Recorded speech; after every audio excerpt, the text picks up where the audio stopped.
A professora Juliana para ministrar, ela é uma das nossas alunas, juntamente com seu esposo Maurício e a sua família. Eles estão já em processo de membresia à nossa igreja. Como eu sei que ela é pregadora, então eu a convidei para estar compartilhando a palavra conosco neste momento. Ela vai continuar o nosso tópico de Atos. Hoje é o capítulo 24 ou 25? Capítulo 25. Então que Deus a abençoe em nome de Jesus. Bem-vinda ao púlpito da igreja. Amém. Obrigada, pastor. Eu cumprimento a igreja com a paz do Senhor, amém? Muito obrigada, pastor, por essa oportunidade. Toda vez que eu subo no altar, eu tenho a oportunidade de estar aprendendo cada vez mais, né? Porque eu tenho que estudar bem a palavra para poder pregar. Então, muito obrigada, pastor, pela confiança. E eu amo a palavra do Senhor. Então, eu estou muito feliz de estar aqui. É um privilégio poder compartilhar com vocês essa mensagem em Atos 25. Amém? Vamos orar, irmãos? Senhor Deus, obrigada, Senhor, por essa oportunidade. Oh, Pai, que privilégio estarmos aqui te cultuando, aprendendo do Senhor.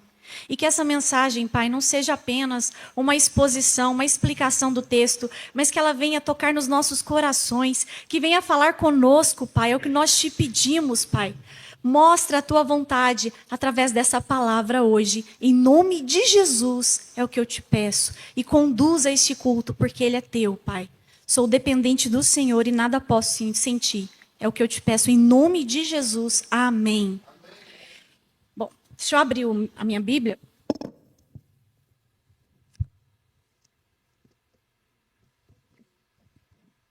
Bom, eu já percebi que a igreja, ela costuma ler o texto todo e explicando, né? Então, geralmente eu uso só 3 versículos, mas como é expositivo, eu vou ler e vou parafraseando a Bíblia, então não precisa ficar em pé, pode ficar sentado. Então eu vou lendo versículo por versículo e explicando, e depois eu venho com a aplicação, combinado? Bom, domingo passado o pastor pregou sobre Atos 24, e a gente viu que 2 anos Paulo ficou preso sob o governo de Félix. Quem vai contar mais a respeito de Félix para a gente é o historiador Flávio Joséfo. Vai falar que ele era um mau governante, corrupto, violento, tinha muitas discussões com os judeus e por causa dessas queixas ele acabou sendo trocado ali, acabou perdendo o governo.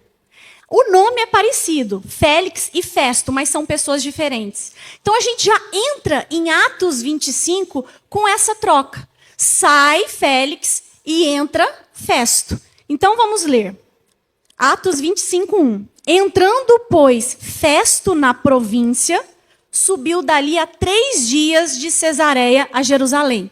Olha só, Festo acabou de chegar e ele já foi trabalhar. 3 dias depois ele já está lá em Jerusalém. E o sumo sacerdote e os principais dos judeus compareceram perante ele contra Paulo e lhe rogaram, pedindo como favor contra ele que o fizesse a vir a Jerusalém, armando ciladas para o matarem no caminho. Gente, Festo acabou de chegar. A primeira pauta foi o quê? Queremos julgamento de Paulo. 2 anos, Paulo preso, e o povo não esqueceu de Paulo. Isso que é ódio no coração. A liderança judaica não esqueceu de Paulo. E olha que interessante, Festo acabou de chegar. Ele não está a par da situação, ele está inocente. Mas os líderes religiosos estão agindo com malícia. Por quê? Porque estavam armando uma cilada. Queriam o transporte de Paulo para Jerusalém, porque Paulo estava em Cesareia. Porque no caminho haveria um grupo terrorista esperando Paulo, que ia desapropriar ele da comitiva romana para quê? Para matá-lo. Então veja, Festo, ele não estava a par da situação, mas ele não aceita. Ele não aceita porque ele era um homem romano e ele conhecia a justiça de Roma. E em Roma não é possível, não se deve, né? Não se pode condenar uma pessoa sem acareação, sem que o acusado tenha direito de defesa. Então, mesmo ele não estando a par da situação, o que ele fala? Vejam aqui. Mas Festo respondeu que Paulo estava guardado em Cesareia e que ele brevemente partiria para lá.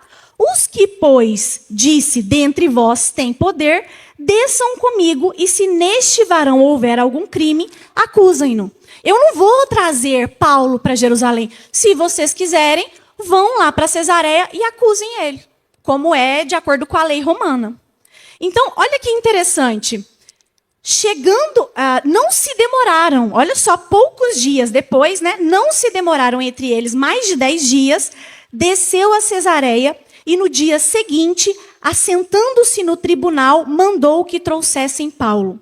E chegando ele, rodearam os judeus que havia descido de Jerusalém, trazendo contra Paulo muitas graves acusações que não podiam provar.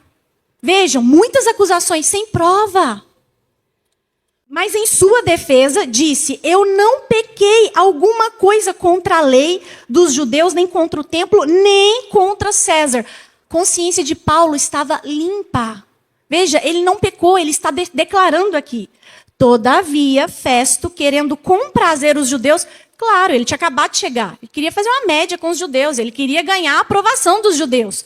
Então ele pergunta, os judeus estão pedindo para você ser interrogado lá em Jerusalém. Você, quer tu subir a Jerusalém e ser lá perante a mim julgado acerca dessas coisas? Olha o que Paulo responde. Eu estou perante o tribunal de César, onde convém que eu seja julgado.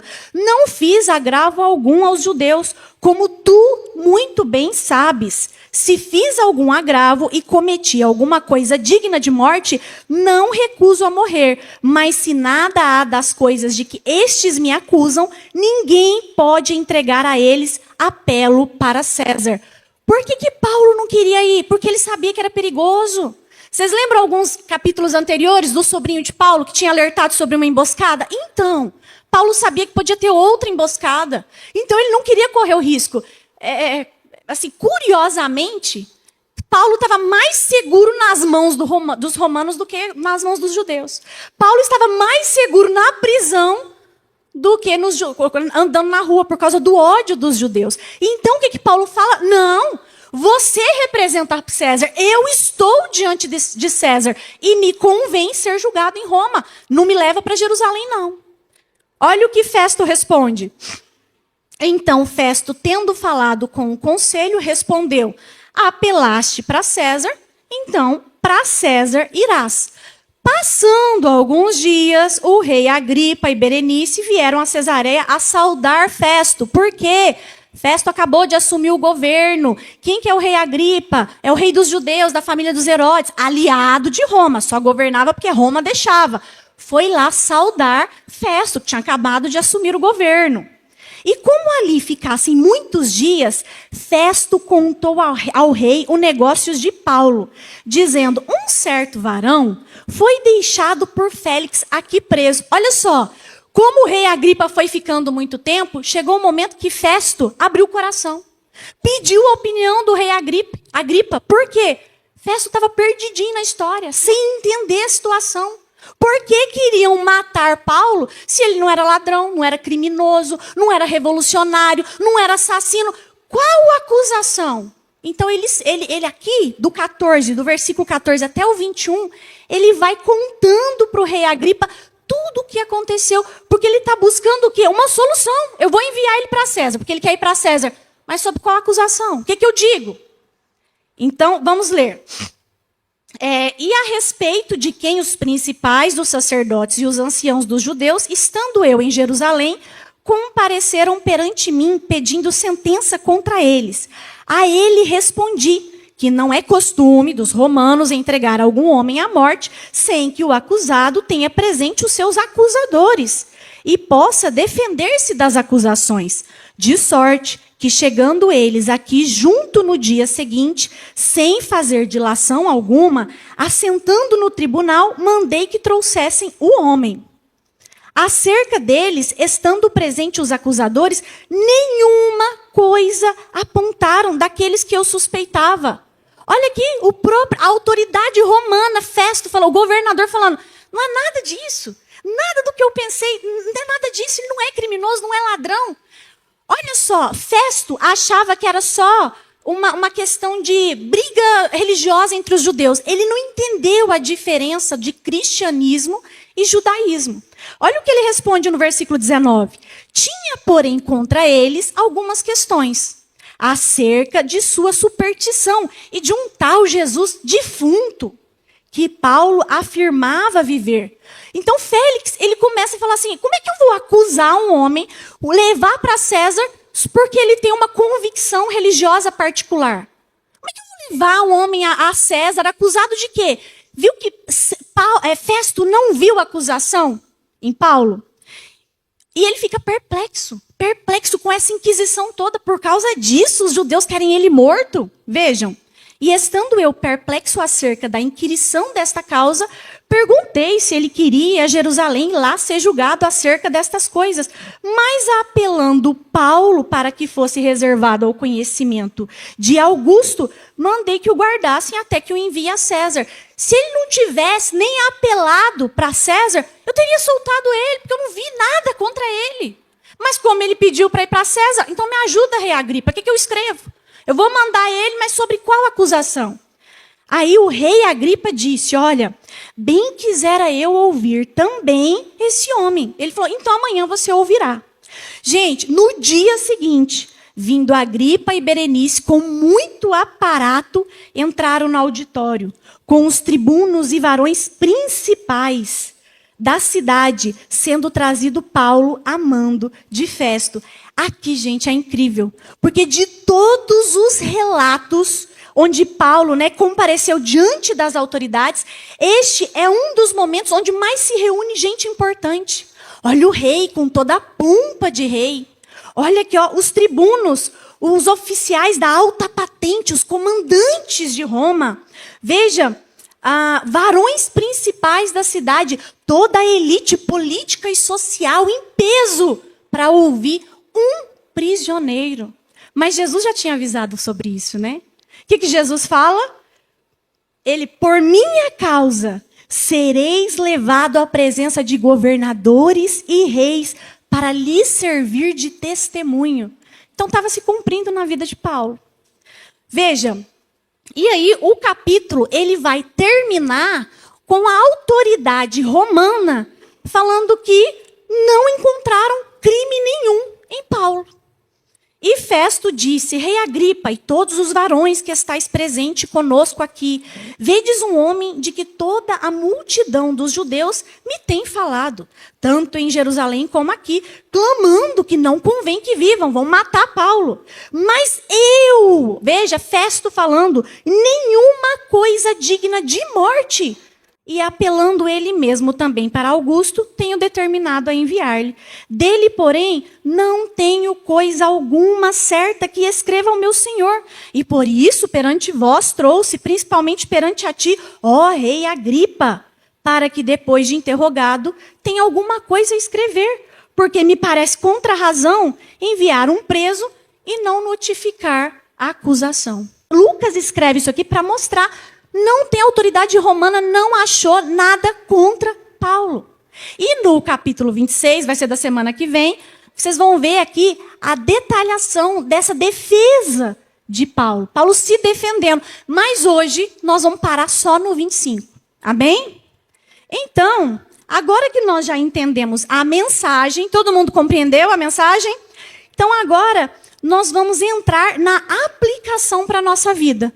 E eu peço que vocês não percam o foco. Prestem bastante atenção, porque agora nós vamos desenvolver a mensagem. Quando eu li esse capítulo 25, eu comecei a pedir ao Senhor uma orientação. E Ele começou a ministrar no meu coração.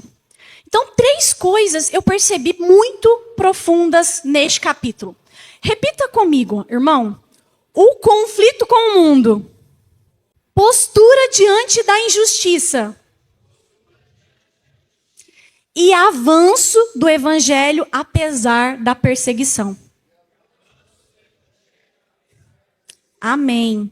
Então são esses 3 tópicos. É isso aqui que mais foi ministrado no meu coração quando eu lia este capítulo. Então, conflito com o mundo. Como nós acabamos de ler, os líderes judeus, a elite judaica, queria Paulo morto. Mas sob qual acusação? Vocês viram aqui? Ele não era ladrão, não era criminoso, não era assassino, só porque ele pregava a palavra. Qual o crime de Paulo? Por que tanto conflito? porque ele pregava a verdade. E aqui eu já começo a entender o que o culto está falando o tempo todo. Eu estou sentindo a presença do Senhor. Ele falando, ele começou desde o primeiro hino. Que o mundo vai perseguir a verdade porque a verdade incomoda. Não precisa fazer nada. Não, pastor, mas eu não sou pregador. Não precisa, não. Você não precisa fazer nada. O mundo não precisa de motivos para te perseguir. Basta você ser um crente verdadeiro. Se você for um crente verdadeiro, se prepare, irmão. Firma o corpinho, porque vai vir perseguição. Não sou eu que estou jogando praga, não, viu, gente? É Bíblia. Nós lemos aqui, ó, 2 Timóteo, vamos lá, 2 Timóteo 3,12. Todos os que querem viver uma vida piedosa em Cristo Jesus sofrerão perseguição. Não precisa fazer nada. Você quer viver uma vida santa? Vai sofrer perseguição. Tá com quantos processos, pastor? 17, porque prega a verdade. Quem lembra, até de uma menina uma vez das Olimpíadas em 2024, acho que é skatista, que ela falou em sinais, né? Jesus é o caminho, a verdade e a vida. Quase que ela perde o título. Entrou em discussão, em debate, porque tinha que ser neutro, porque ela não podia declarar a fé dela. Então perceba, não precisa fazer nada, não. É só ser um crente verdadeiro que você já vai ser perseguido. A gente vê isso, gente, nas empresas, às vezes. Quantas pessoas eu convivo e falo assim, lá na minha empresa eu sou muito julgado porque eu sou crente, eu não bebo, eu não fumo. Aí eles falam assim, lá o crentinho, olha o crentinho lá. Antiquado, atrasado. Já estão te perseguindo. Quantos aqui não sofrem perseguição diariamente? Porque às vezes querem te forçar a mentir, a fazer algo que é contra os princípios da palavra, mas você é cristão verdadeiro, crente verdadeiro. E você não faz, é perseguido. E por quê tanta perseguição? Porque o evangelho é luz. E luz não vai combinar com trevas mesmo, não. Jesus já tinha avisado. Se o mundo vos odeia, sabei que primeiro odiou a mim. Se vocês fossem do mundo, o mundo vos amaria. Mas como vocês não são do mundo, então o mundo vos odeia. Então, gente, a gente tem que estar preparado.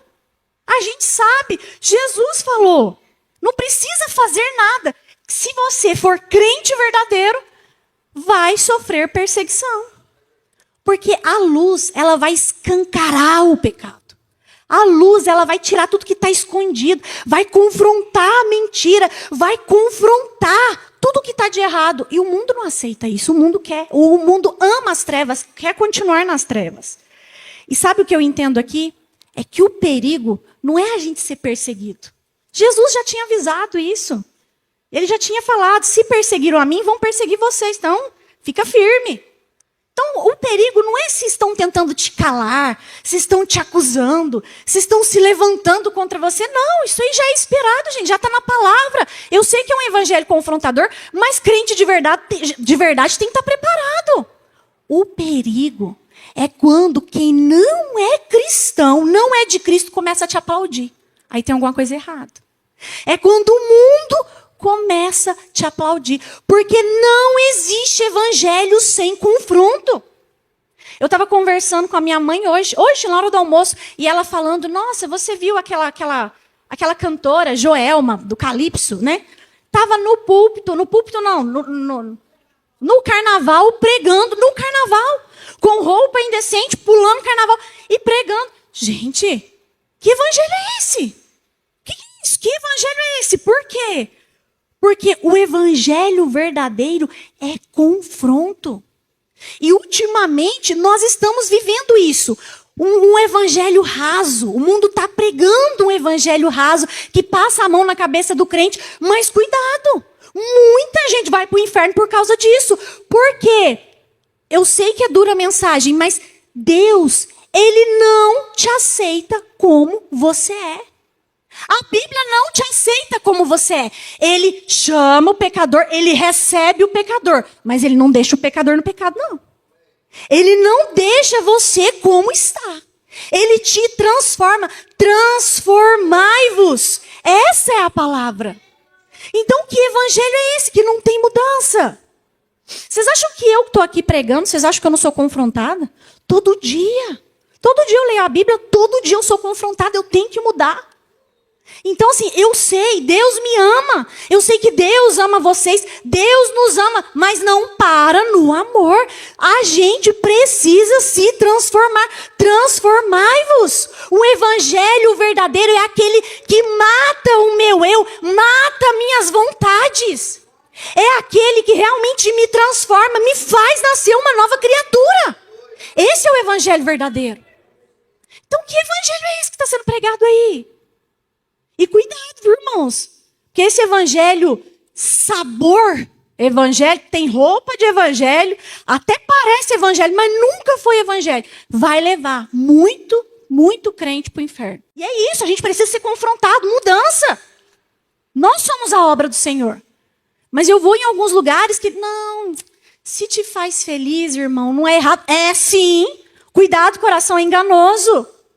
Não, você foi feito para ser feliz. Mentira! Você foi feito para conhecer e glorificar a Deus. Não, você foi feito para prosperar. Mentira! Deus não promete prosperidade para todo mundo. Deus promete salvação, eternidade.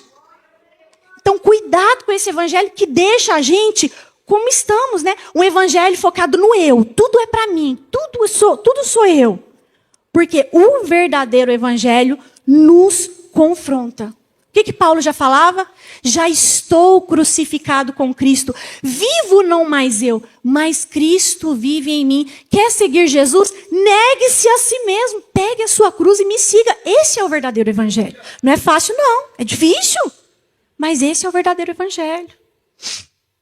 E é por isso que o mundo não aguenta o verdadeiro evangelho. Porque o verdadeiro evangelho fala de renúncia, fala de cruz, fala de perseguição.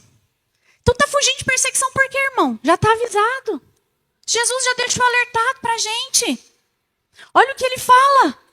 No Sermão da Montanha. Bem-aventurados, felizes os que são perseguidos por causa da justiça de Deus. Por quê? Sob qual acusação? Que perseguição? Só pelo fato de você já ser de Deus. Você já vai ser perseguido. Então, firma o corpinho. Porque o que mais a Bíblia nos dá é exemplo de pessoas que foram perseguidas. Paulo mesmo. Olha só o que ele estava sofrendo. 2 anos preso injustamente por pregar a verdade. Pega Daniel. Também perseguido. Por quê? Porque não queria se dobrar diante de um Deus pagão. Pega Elias. Perseguido porque não fez a vontade de Jezabel, uma mulher má que queria corromper ele. Pega João Batista.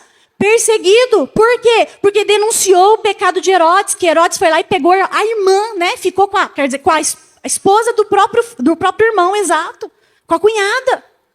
Então, esse é o verdadeiro evangelho. E Jesus nunca prometeu que a gente não teria perseguição, que a gente não teria aflição.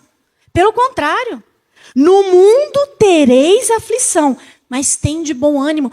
Eu venci o mundo. Então, sim, Deus, ele tem conforto para nós. O Espírito Santo é consolo. Mas em nenhum lugar a Bíblia prometeu que uma vida sem sofrimentos. Pelo contrário, se nós temos aflições, nós podemos vencer, porque Ele venceu primeiro.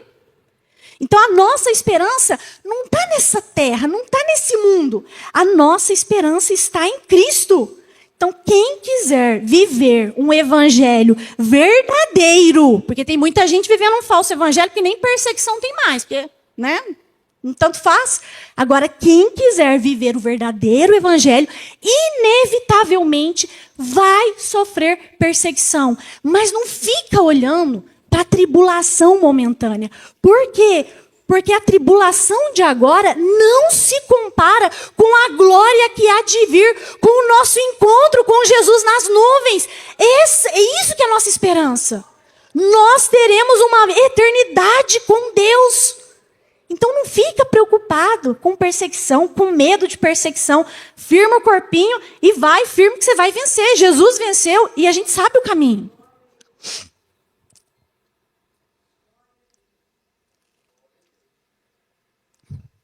Então, é isso que Atos 25 deixa claro. Que vai haver conflito com o mundo. E isso não deve ser uma surpresa para nós. Se nós estamos no verdadeiro evangelho, é isso aí, já é esperado. Agora, tá bom, Ju, você falou que nós seremos perseguidos. E qual a nossa postura diante da perseguição? Porque vejam, o Atos 25 mostra. Paulo, 2 anos preso, injustamente, não podia andar nas ruas por causa do ódio dos judeus. E vejam, eu não li em lugar nenhum aqui, em Atos 25, Lucas descrevendo Paulo reclamando. Ah, Senhor, isso é injusto. Nossa, Deus, eu te sirvo, por que eu estou passando por isso? Me liberta. Eu não vi em lugar nenhum Paulo perdendo o controle, tentando se vingar. Eu vou vingar deles, eles vão ver. Eles me botaram aqui 2 anos, eu vou me vingar. Não, eu não vi. Eu não vi em lugar nenhum ele desesperado tentando provar sua inocência. Não, eu vi ele se defendendo com a verdade. Não pequei contra os judeus, nem contra o templo, nem contra César. Mas eu vi ele se entregando, ele confiando em Deus. E isso, gente, é lindo demais. Porque, vamos lá, quem já sofreu alguma injustiça aqui? Vocês já sofreram alguma injustiça? Qual que é o nosso sentimento? Como que a gente reage? Dá uma raiva, né? A gente fica revoltado. Fica indignado. Você fica tentando provar a todo momento. Não, mas eu estou certo, eles estão errados. É ruim sofrer injustiça. Agora, pensa como estava o coração de Paulo. E o que ele fez? Ele descansa em Deus. Então você não vê Paulo gastando energia para se defender, para falar que ele estava sendo injustiçado. Não, porque ele queria o quê? Pregar a palavra, pregar o evangelho. Na prisão, nas prisões, não diz o que ele faz, mas mostra várias cartas que ele escreveu quando ele estava aprisionado, em Roma, por exemplo, quando ele estava aprisionado lá, ele escreve: aprendi a viver contente, seja preso ou livre. Ele escreve: Timóteo, prega a palavra em tempo ou fora de tempo. Eles querem te ouvir ou não? Continua pregando. Não andeis ansiosos por coisa alguma. Orem. O que mais que ele fala? Ele escreve: vocês estão chorando porque eu estou preso? Não chora por mim não. Porque para mim o viver é Cristo e o morrer é lucro. Estou no lucro, estou com Ele. Então veja o coração de Paulo. Diferente esse posicionamento, né? E isso que me impressiona em Paulo. Além dele descansar e confiar no Senhor, ele já sabia que ele ia ser preso. Alguns capítulos antes, nós vimos Ágabo, o profeta. Pegou o cinto de Paulo, amarrou suas mãos e falou: se você for para Jerusalém, você vai ser preso. E eu vejo Paulo, sabendo que ia ser preso, falando: eu preciso ir. Está na minha missão. A cadeia faz parte da minha missão. Eu vou obedecer ao Senhor. Eu prefiro confiar. Eu me entrego 100% para a glória de Deus. Isso me deixa impressionada. Impressionada com Paulo. Porque ele não foi pego de surpresa. Ele se colocou na dependência do Senhor. E nós? Será que a gente tem essa coragem de se colocar na dependência do Senhor, de fazer 100% a vontade de Deus, de deixar o Senhor governar a nossa vida, Ele decidir, por mais difícil que seja? Será que a gente tem essa coragem? Porque sim, depender exige coragem. Então, para ser bem sincera, eu vejo, assim, isso é uma coisa minha, eu acredito está faltando dependência nossa. Eu acredito que a gente só não alcança mais frutos, mais resultado, porque a gente não está ouvindo o Senhor e fazendo a vontade dEle. Porque o capítulo 25, ele termina mostrando o que acontece com uma pessoa que se coloca nas mãos do Senhor, na vontade do Senhor. Então percebam, Deus, Ele está conduzindo toda a situação. Mesmo parecendo, humanamente parece que Paulo fracassou, que ele está derrotado, ele está preso. E Deus estava por trás na história, olha só, mudando a história dele, fazendo ele o quê? Alcançar barreiras.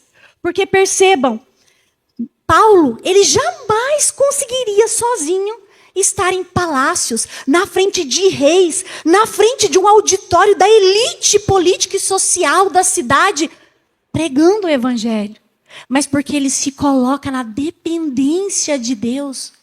Deus abre as portas, umas portas que ele sozinho jamais abriria.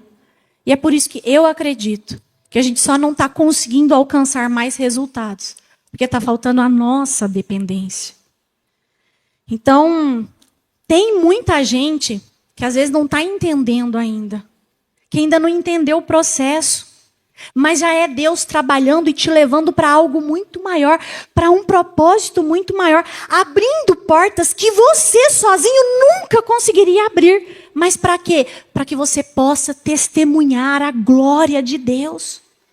Deus está te levando a lugares onde você jamais chegaria por conta própria, porque o reino precisa continuar.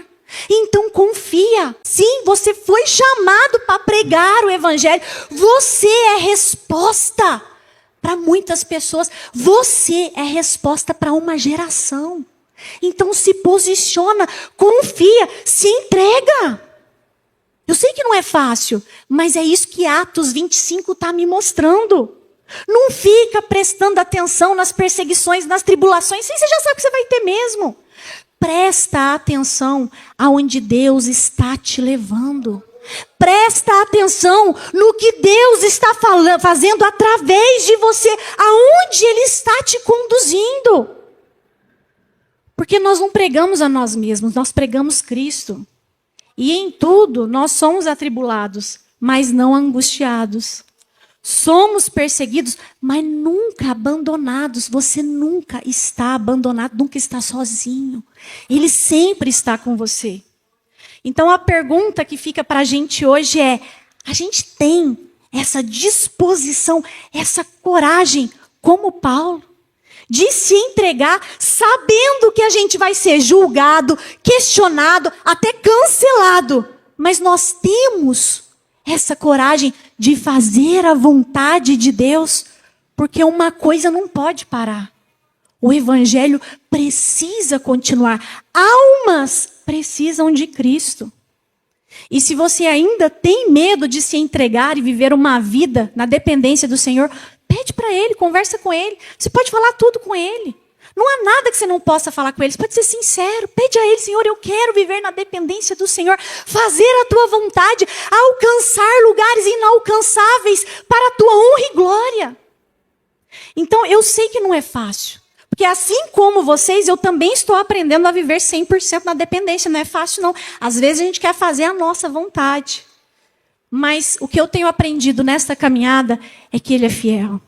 Ele sustenta. Ele está conosco todos os dias. E a graça dele nos basta. Porque não tem nada melhor do que a presença dele. A presença dele é maravilhosa. É tudo que a gente precisa.